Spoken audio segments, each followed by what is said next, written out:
তোমার শ্বশুর আব্বা একটু বাজারের দিকে যাইতেছে তো, তোমার যদি কিছু লাগে তাহলে বইলা দাও, নিয়ে আসবো না। লাগবে না লাগবে একটা জিনিস লাগবে। অসুবিধা নাই, বইলে ফেলাও। কমু কেমনি এটা বুঝতেছি না, মানে কলটা ঠিক হবে কিনা। তাহলে ঠিক আছে জামাই, তুমি রেস্ট নাও, আমি একটু বাজার থেকে ঘুরে আসি। হ্যাঁ খারাপ না, যাইতেছি নি আর জিনিসটা লাগবেই, নাইলে হইতেছে না বিষয়টা।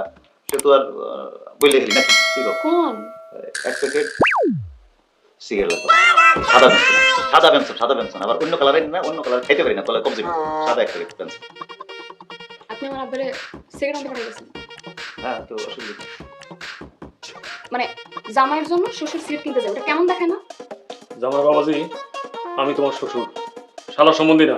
হ্যাঁ তো আমি জানি আপনি আমার শ্বশুর, এখন আপনি কি করেন, মানে আমি যাবো আপনার এলাকায় সিগারেট দোকানে সিগারেট আনতে, তাহলে আপনার মান সম্মান থাকবো কন, এটা বেয়াদবি হয়ে যাবো না? ও আচ্ছা আচ্ছা, আমার ইজ্জত নিয়ে ব্যাপক চিন্তা তোমার না? কথা বাড়াইতেছো। চলো।